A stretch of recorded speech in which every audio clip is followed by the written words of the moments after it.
Assalamualaikum warahmatullahi wabarakatuh. Perkenalkan, nama saya Afriandi Narustupanggi dari kelas TI 23A5, ingin menyelesaikan tugas basis data. Di sini ada lingkungan basis data. Lingkungan basis data adalah sebuah habitat di mana terdapat basis data untuk bisnis. Dalam lingkungan basis data, pengguna memiliki alat untuk mengakses data. Pengguna memiliki alat untuk mengakses data dan mereka melakukan pekerjaan seperti menggali data, memodifikasi data, atau membuat data baru. Dalam lingkungan basis data, pengguna tertentu tidak diperbolehkan mengakses data, baik fisik maupun logis. Next. Di sini ada arsitektur basis data. Arsitektur basis data adalah suatu sistem yang mengatur bagaimana data disimpan dan diakses oleh pengguna. Arsitektur basis data terbagi 3 level, yaitu level internal atau fisikal, berhubungan dengan bagaimana data disimpan secara fisik. Record disimpan dalam media penyimpanan dalam format byte. Yang kedua, ada level eksternal atau view, bagaimana data direpresentasikan dari sisi setiap user. View level adalah level user. Yang dimaksud dengan user adalah programmer, end user, atau database administrator. Yang tiga ada level konseptual atau logikal, yang menghubungkan antara internal dan eksternal level. Konseptual level adalah sebuah representasi seluruh muatan informasi yang dikandung oleh basis data. Next. Di sini ada arsitektur basis data. Tujuan utama lingkungan basis data adalah memelihara kemandirian data independence. Terdapat 2 jenis data independence, yaitu yang pertama ada physical data independence, yang kedua ada logical data independence. Next, physical data independence. Physical data independence adalah keupayaan untuk membuat perubahan pada struktur tingkat terendah pada sistem pengelolaan basis data tanpa mengganggu tingkat keluaran atau tingkat data logis. Next, di sini ada logical data independence. Logical data independence adalah keupayaan untuk membuat perubahan pada struktur tingkat tinggi pada sistem pengelolaan basis data tanpa mengganggu tingkat keluaran atau tingkat fisik. Sini ada komponen basis data. Komponen basis data adalah bagian-bagian yang terdiri dalam sistem pengelolaan basis data. Komponen utama basis data terdiri atas hardware, yaitu komputer, memori, dan perangkat komunikasi untuk jaringan. Yang kedua ada operasi sistem, yaitu program yang mengaktifkan sistem komputer, mengendalikan seluruh sumber daya dalam komputer, dan melakukan operasi-operasi dasar. Yang ketiga ada database, kumpulan data yang di dalamnya terdapat informasi yang terorganisir sehingga mudah untuk diperbarui, dikelola, dan diakses.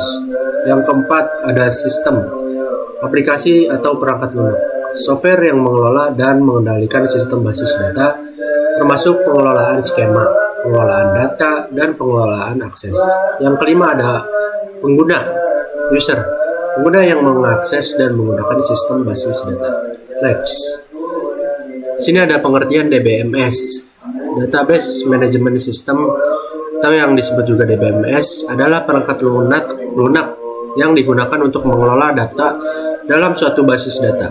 DBMS merupakan sistem pengelolaan data yang memungkinkan pengguna untuk melakukan berbagai operasi terkait data, seperti penyimpanan, pengambilan, pembaruan, dan penghapusan data. Next. Sini ada komponen DBMS. Komponen DBMS adalah yang pertama ada database manager, modul yang mengelola dan mengontrol database. Yang kedua ada file manager, itu komponen yang berperan besar dalam penyimpanan data.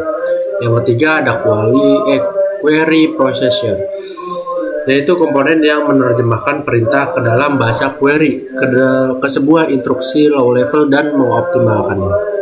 Yang keempat ada DDL compiler, komponen yang mengkonversi perintah DDL ke dalam sebuah kumpulan tabel. Yang kelima ada DML compiler, Itu komponen yang mengkonversi perintah DML ke dalam instruksi low level dan mengoptimalkannya. Yang keenam ada authorization control, yaitu modul yang memeriksa apakah pengguna mempunyai wewenang untuk menyelesaikan operasi.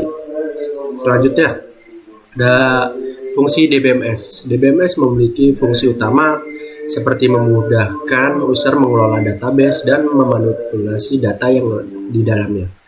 Mengelola kamus data, menyediakan antarmuka yang memungkinkan user membaca, membuat, menghapus, dan memperbarui data, dan mengoptimalkan pengelolaan data menggunakan teknik skema database yang disebut normalisasi. Selanjutnya di sini ada bahasa DBMS.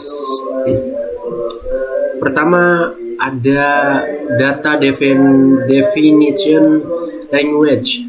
Bahasa ini digunakan untuk membuat dan mengubah struktur dari sebuah objek dalam database seperti view, skema, tabel, index, dan sebagainya. Yang kedua ada Data Manipulation Language. Bahasa ini digunakan untuk memberikan perintah untuk memanipulasi sebuah data di dalam database. Perintah tersebut meliputi pengambilan data, menambahkan data, mengubah data, dan menghapus data. Selanjutnya ada Procedural DML.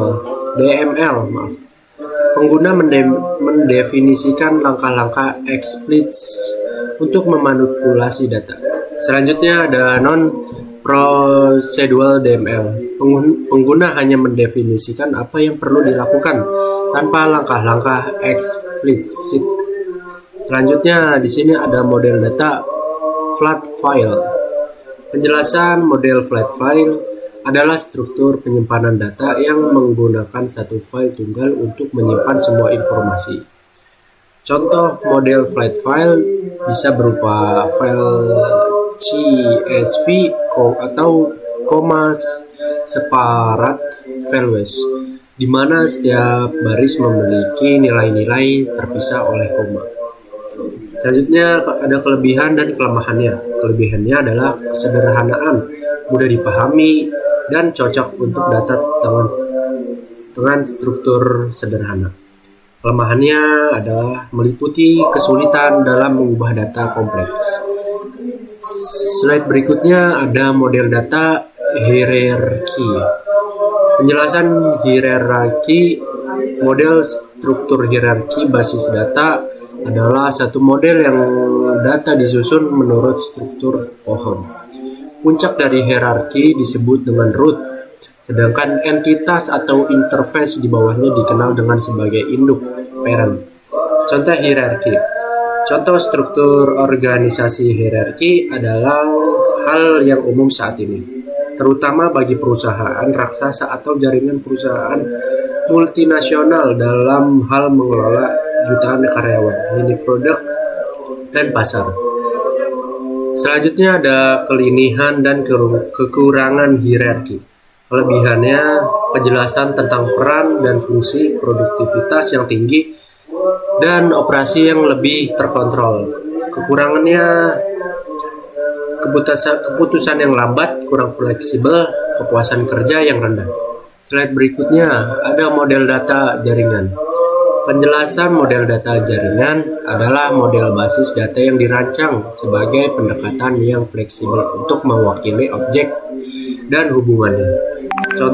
Contoh model jaringan adalah cara mengorganisir data dengan entitas seperti mahasiswa, mata kuliah, dosen, atribut seperti nama, NIM, SKS, dan hubungan seperti mahasiswa mengambil mata kuliah, dosen mengajar mata kuliah. Kelebihan hubungan kompleks dan kinerja yang baik. Kekurangan dalam kompleksitas desain, keterbatasan query, dan kurangnya popularitas dibandingkan model relation modern. Slide berikutnya ada model data relasional.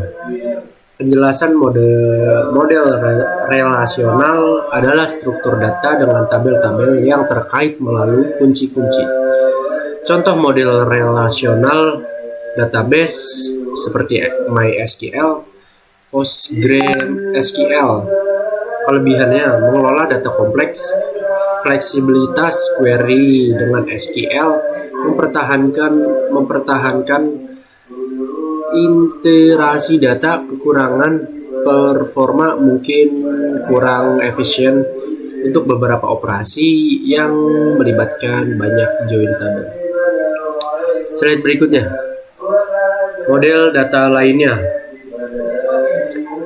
Entity Relation Diagram atau IRD adalah gambaran hubungan antara entitas dalam database. Model berorientasi objek memperlakukan data sebagai objek dengan atribut dan perilaku. Kelebihan dan kelemahannya. Kelebihan IRD, hubungan entitas jelas. Kelebihan model berorientasi objek,